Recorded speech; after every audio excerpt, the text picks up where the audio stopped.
Welcome to another weekly witnessing tip. I'm Gina. I'm John. And we have been taking a look at different terms lately and how we can use these concepts to witness in love, right? Exactly. Yeah, so today we're talking about grace. Grace.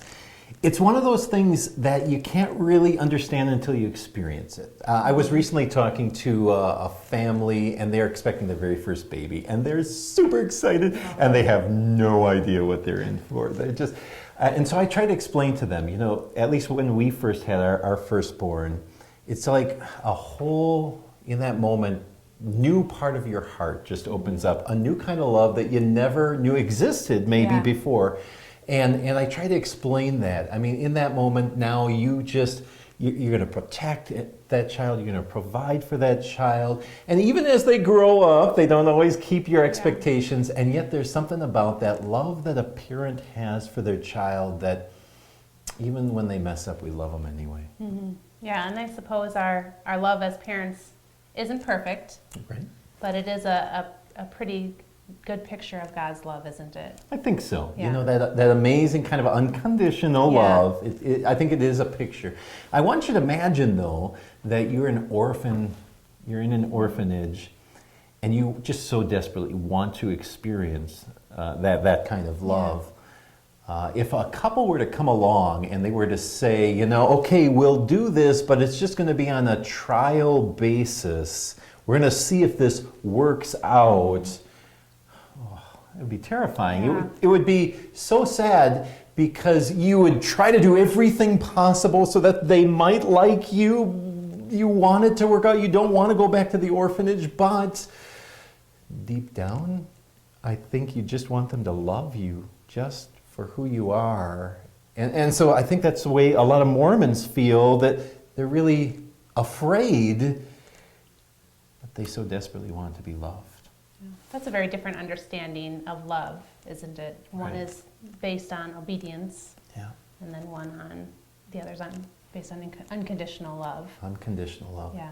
And so if we're going to understand, first of all, in our own minds, what is this word grace all about? It's important to understand it not from the respect of the person who is receiving it, but the person who gives it, like a parent, right? So like our Heavenly Father, in the way in which He gives. The Bible describes that in this way. It says from Ephesians 1, He adopts us into His family according to His good pleasure, to the praise of His glorious grace. So He made us so that He could love us.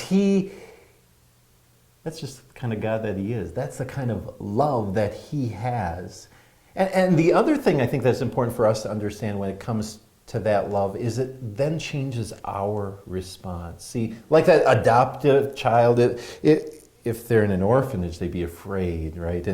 And I hope someone would just truly love me. But when someone does, the relationship isn't just fear.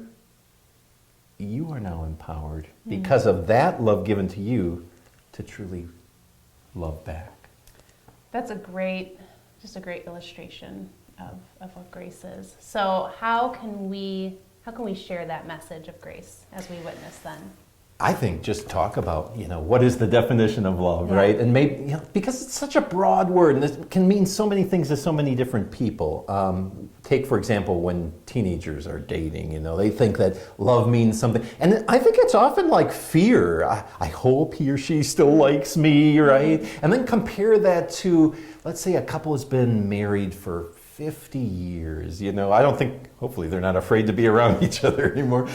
So that's not necessarily a part, but even their love struggles at some points to be that picture of perfect love. And so you might ask, well, what do you think perfect love looks like? And then, of course, they might have some thoughts and kind of roll with that, but then help them to see, it's that no strings attached love that God gives us. It's that unconditional love that you can just be who you are. He takes us broken as we are, and He says, I love you anyway. That's what true love looks like. Yeah. What a great question to ask. What does perfect love look like? No strings attached love. I think that is something that everybody is looking for. Everybody's looking for, and you have an amazing message then to share, that they have that love through Jesus. Right. Well, thank you so much. All right, that's all for today. We will see you next time for another witnessing tip. Have a great day. Go give them heaven. Bye.